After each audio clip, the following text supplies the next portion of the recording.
Oi, turma.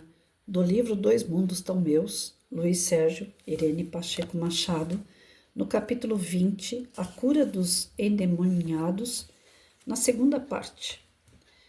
Luiz, o legário nos espera no departamento número 1.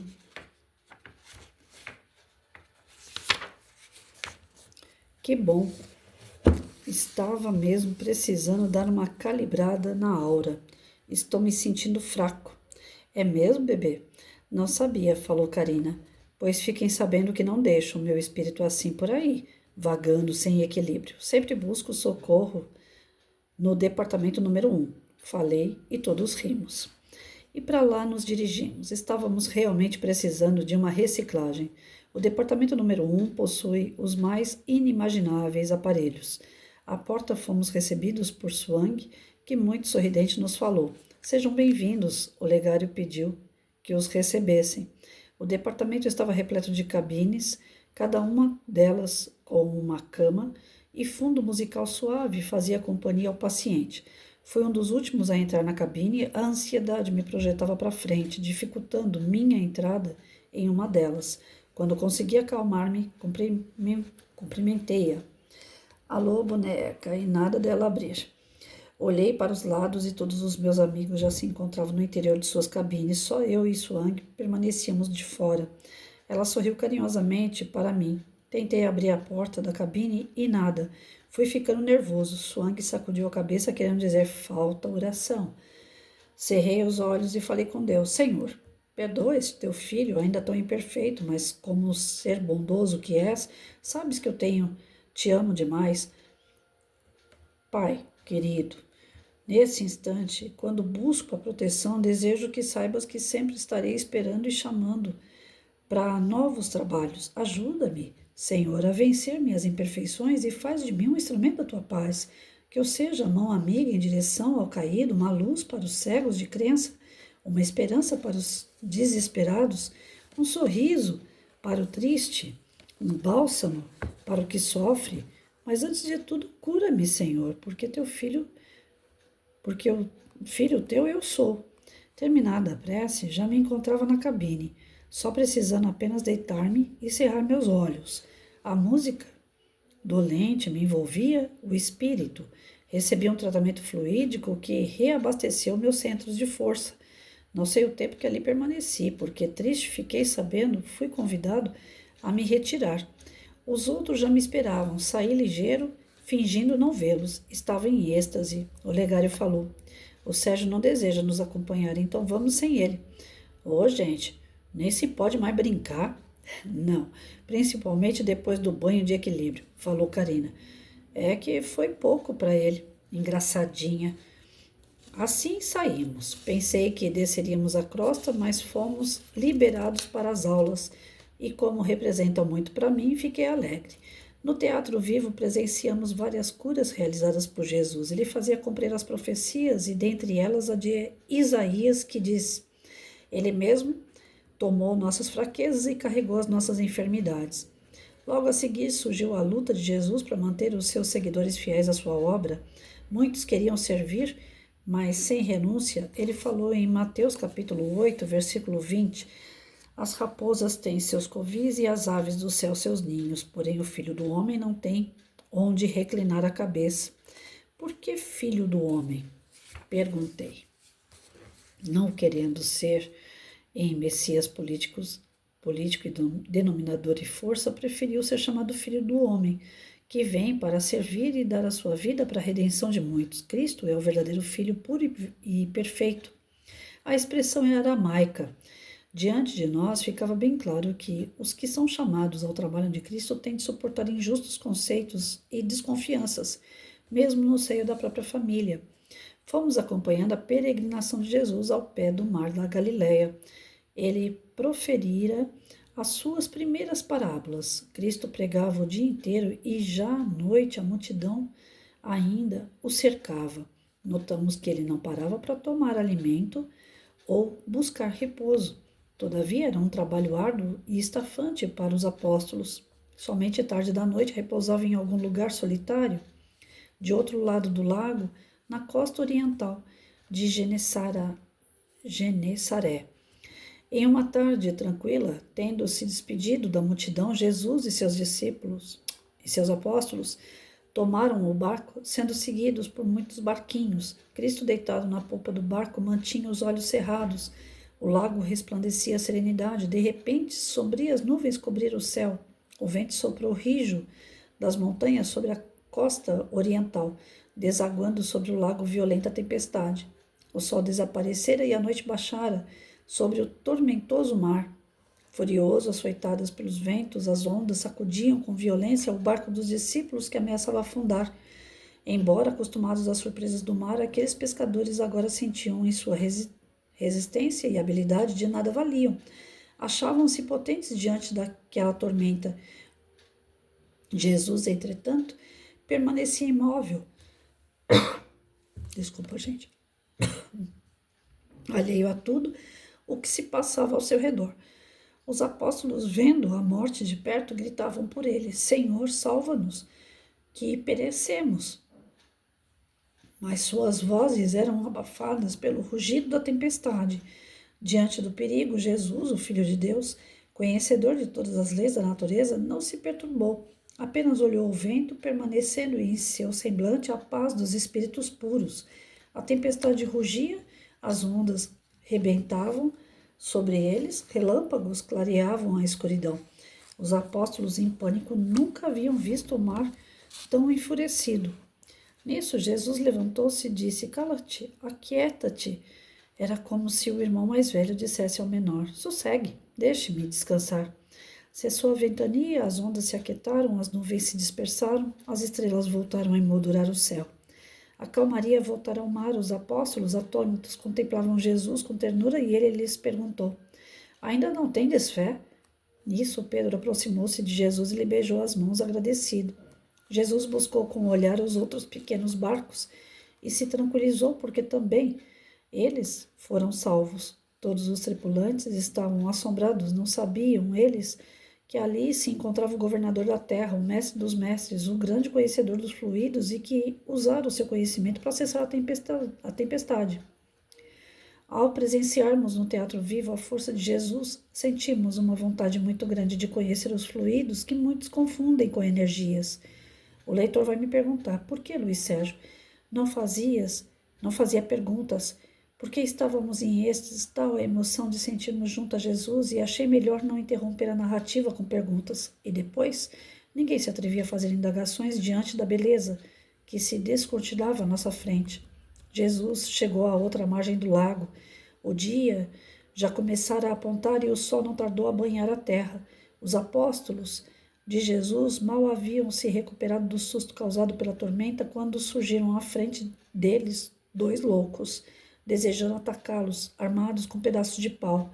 As roupas rasgadas, os corpos sangrando, longos cabelos em desalinho davam aos seus rostos uma aparência terrível.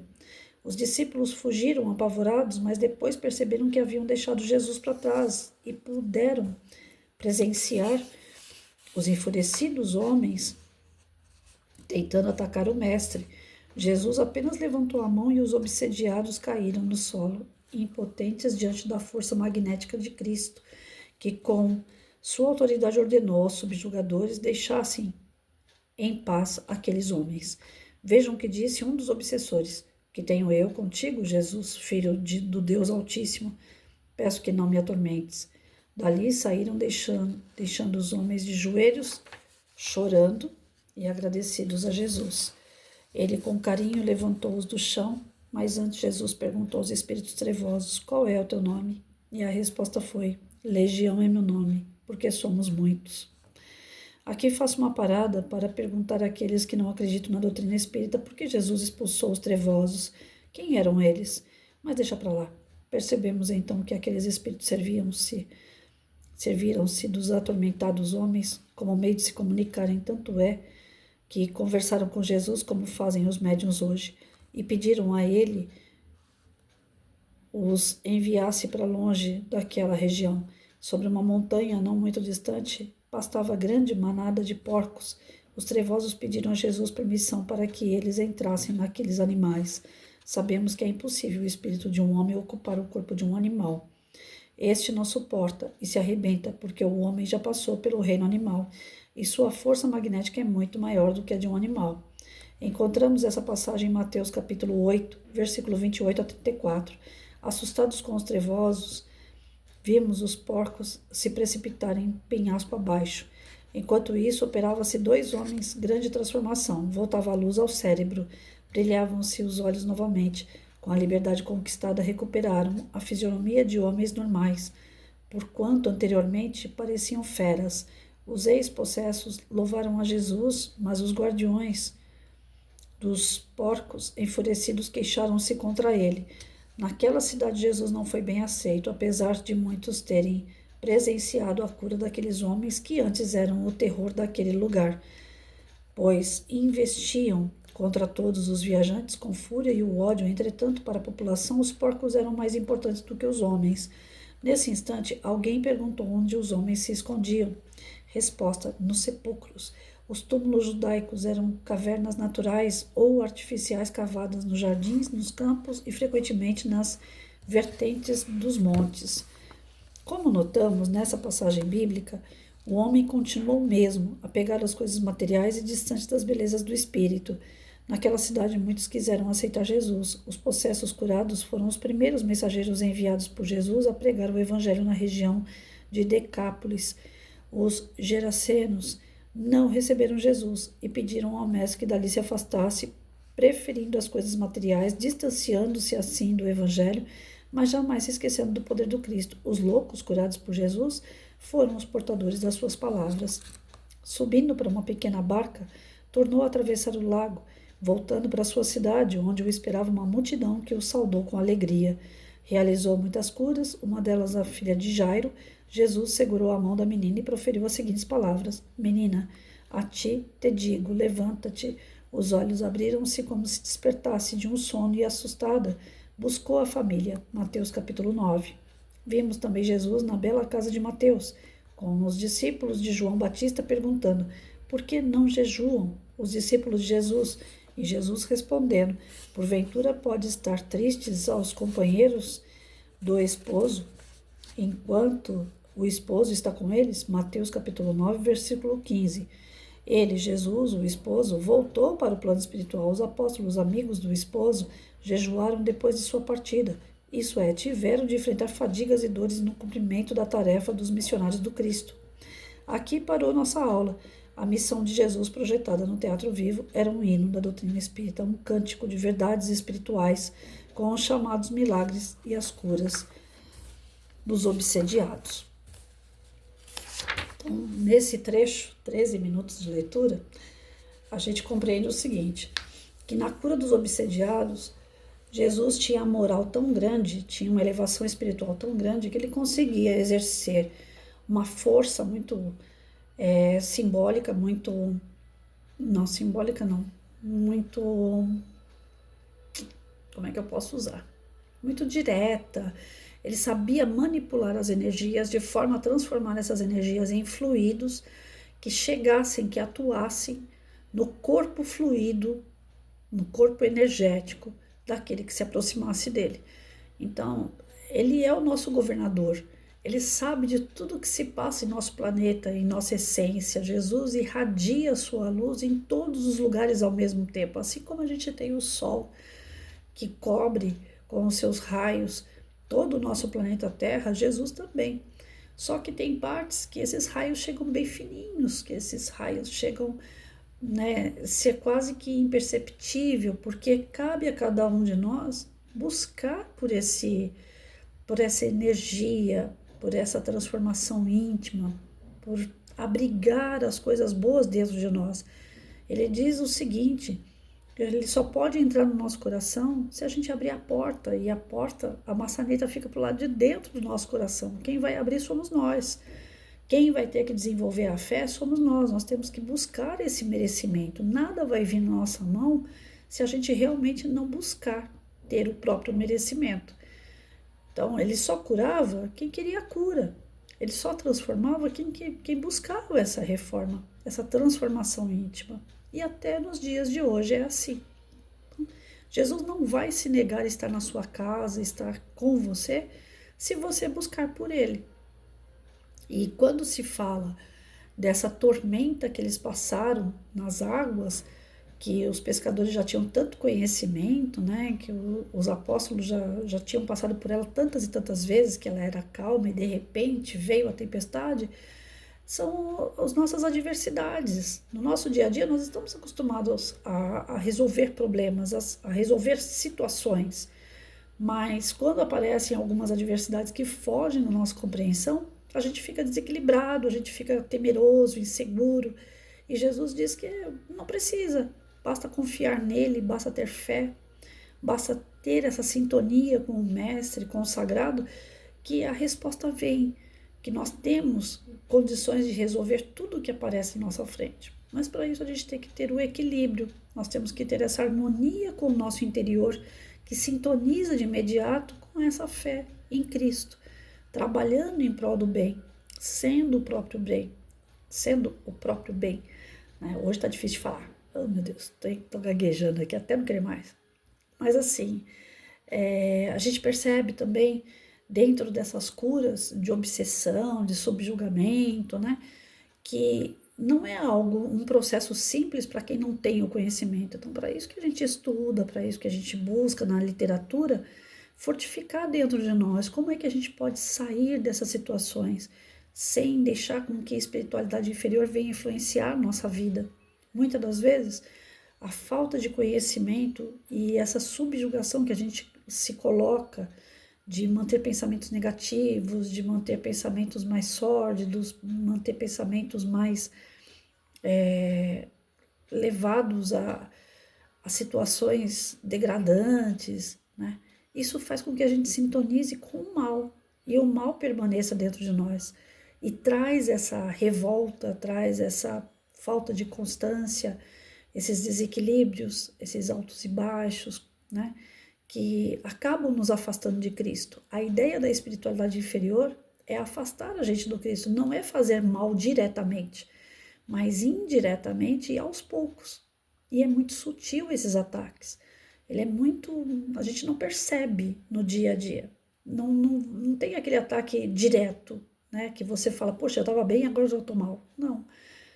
Acontece os ataques através das pessoas que estão em sua volta, acontece através de uma situação financeira, de uma situação de emprego, de uma situação de convívio, e aos poucos aquilo vai te tomando, até que você começa a ficar depressivo, triste, solitário, amargurado, revoltado, e esses sentimentos vão te trazendo no dia a dia a falta de compreensão do maior, da alegria de servir, da certeza de um porvir melhor, da sua própria evolução, vão te tirando o foco de por que você está aqui, qual é a sua missão, qual é a sua obrigação, qual é a sua dívida a ser quitada.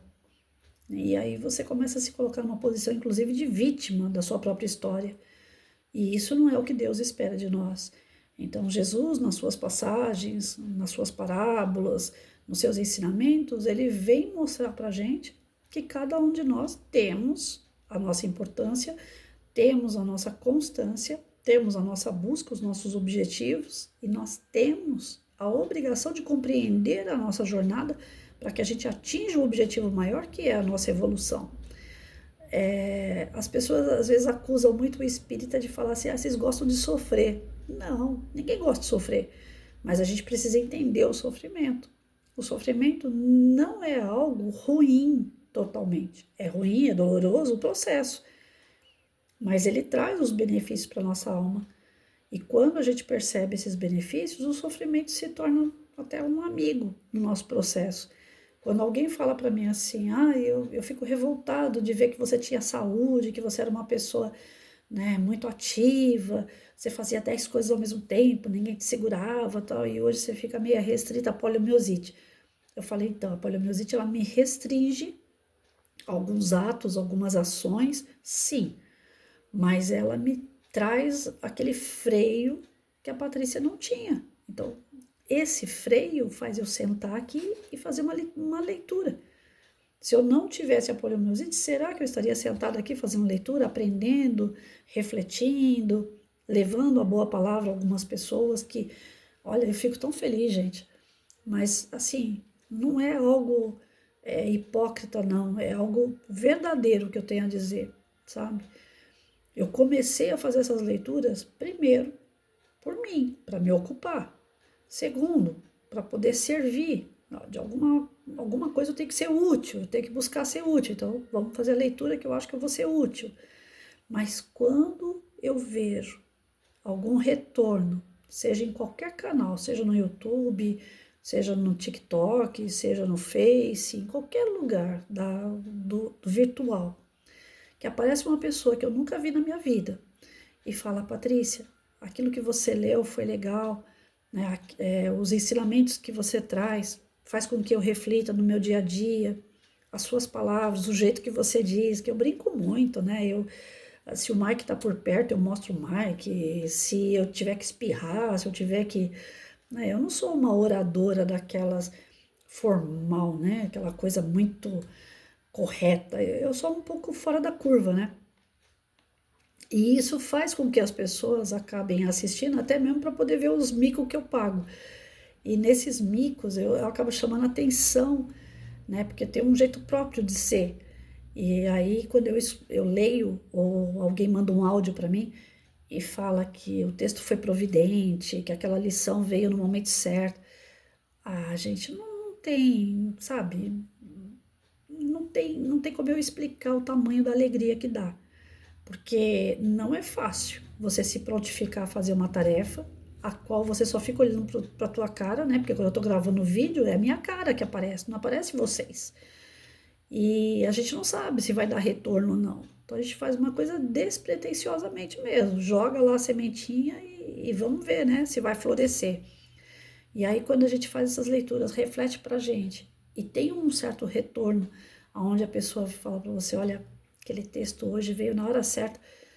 Meu, não tem dinheiro no mundo, não tem como se pagar a alegria que eu sinto aqui. Então, uma sementinha tão torta, tão cheia de falha, eu consigo sentir essa alegria de ter um retorno de algo que eu não fiz. Eu só tô que nem papagaio, né? Eu leio aqui e reproduzo. E comento o pouco do conhecimento que eu tenho. Deixo em aberto a reflexão para cada um de vocês. Se eu sinto essa alegria que eu não consigo expressar, a cada, sabe, retorno, por menor que seja, uma palavra amiga, eu imagino assim a grandeza do Espírito de Cristo, quando ele percebe esse reconhecimento geral de tantos e tantos espíritos beneficiados com a tua luz. Eu sou um serzinho mínimo, uma coisa tão pequena, e eu me sinto tão feliz quando algo de bom acontece e isso traz de volta para mim em forma de uma palavra, de um agradecimento, de uma oração. Então, imaginem só quando a gente alcançar essa grandeza, porque Jesus disse que nós somos capazes de fazer tudo que ele fez e muito mais. Então, é certo que o nosso progresso um dia é chegar nessa altura de Cristo. Mas imaginem só a alegria do Cristo de ter servido tanto a humanidade e servir até hoje. E ele recebe uma prece, um agradecimento. Né? Não, a gente não tem que ficar o tempo todo só pedindo. Textos como esse faz a gente refletir como é importante a gente agradecer. Porque ensinar, o mestre já ensinou tudo, bem dizer. A questão é se nós estamos tendo fé suficiente para seguir ele. Nas tormentas, a gente acredita que Jesus está à frente de verdade? Será que nos momentos tristes a gente só sabe falar Senhor, Senhor, Senhor? Ou será que a gente fala assim, que seja feita a sua vontade, eu vou atravessar isso daqui porque eu sei que o Senhor está comigo? Essas passagens de Cristo fazem a gente refletir do tamanho que nós temos da fé. Até onde nós somos capazes de realmente estar de braço dado com o Cristo? Ou será que é só conveniência? Ou será que só no momento bom a gente fala, ai, que Jesus esteja com você? Ah, Deus está comigo, eu agradeço a Deus. E nos momentos ruins, eu agradeço a Deus também. Senhor, eu estou passando por isso, é a sua vontade, eu vou crescer, eu vou aprender. Então, obrigado, Senhor. Mas me dê força, esteja aqui. Ontem eu fui fazer meu evangelho, caiu o tema piedade. E aí eu sou assim, eu fico conversando, eu faço meu evangelho sozinha aqui, né? Sozinha entre aspas, a espiritualidade está junto. E eu sei que o Gabriel sempre me acompanha em todo momento, no momento do evangelho também. E eu sou sincera naquilo que eu erro, naquilo que eu acerto. E eu falei, ó, Senhor, eu tô tentando acertar, tô tentando ser uma pessoa melhor, tô tentando ser uma pessoa mais paciente, menos intolerante, uma pessoa que tenta fazer as coisas sem querer nada em troca. Quando eu percebo que eu tô fazendo, querendo alguma coisa em troca, eu tô me afastando para que eu não avance o sinal novamente, nem na vida do próximo, e muito menos me comprometendo ainda mais. Só que eu erro nisso, e sei que erro, Senhor. O Senhor me perdoa, né? Me ajuda nisso daí, porque eu ainda tenho esse lado material, eu ainda tenho essa questão que eu preciso resolver e que eu ainda não aprendi a resolver. Eu ainda tenho um laço com o materialismo que às vezes me faz falta. E que quando eu vou suprir, eu sei que eu estou me comprometendo, porque não é algo bom, mas eu ainda faço. Então, essa reflexão, mesmo que sozinha, me fez entender o que? Dentro do propósito da piedade, eu avancei. Dentro do propósito daquelas ações que você começa a sentir necessidade de fazer o bem, eu já avancei. Aí eu falei, Senhor, pelo menos nessa parte aí eu tô caminhando bem, né? Graças a Deus, graças a Cristo. Então eu tô, né? É importante a gente fazer esses balanços, né? Pegar um tema, por exemplo, a piedade, que ela é irmã da caridade. A partir da piedade você começa a ter as sensações, os desejos de fazer o bem. A caridade é a prática, a piedade é o despertar para a caridade. Aí quando você percebe que você está nesse processo, você também percebe os seus erros, as suas falhas, as suas faltas de convicções morais. E nesse ato, reflexo e ato, é onde você vai equilibrar a tua fé. Então eu venho buscando isso diariamente, e quando a gente vai buscando isso, vai fortalecendo as sensações, os sentimentos, a consciência de espírito que nós somos. Não é uma tarefa fácil, gente, não é, mas é exercício diário, é exercício de momento, inclusive. Eu estou falando com vocês aqui, pode ser que daqui a 2 minutos aconteça algo que tire tudo isso que eu acabei de falar e eu faço tudo errado. Mas o Pedro, da nossa história, ele também era assim. Ele também era materialista, ele também tinha dificuldade de aprender, ele também tinha dificuldade de praticar, e muitas vezes ele era atrapalhado pra caramba, que ele falava, Senhor, tudo que eu tento fazer de direito, eu acabo fazendo errado. Eu quero fazer certo, mas eu faço errado, Senhor. E Jesus sempre, misericordioso, falava, Pedro, calma, vai chegar um momento. Por enquanto você tem pouca fé, mas a hora que a tua fé aumentar, vai dar tudo certo. E é isso que Jesus fala pra gente diariamente. Calma, mesmo diante das tormentas, calma, porque vai dar tudo certo.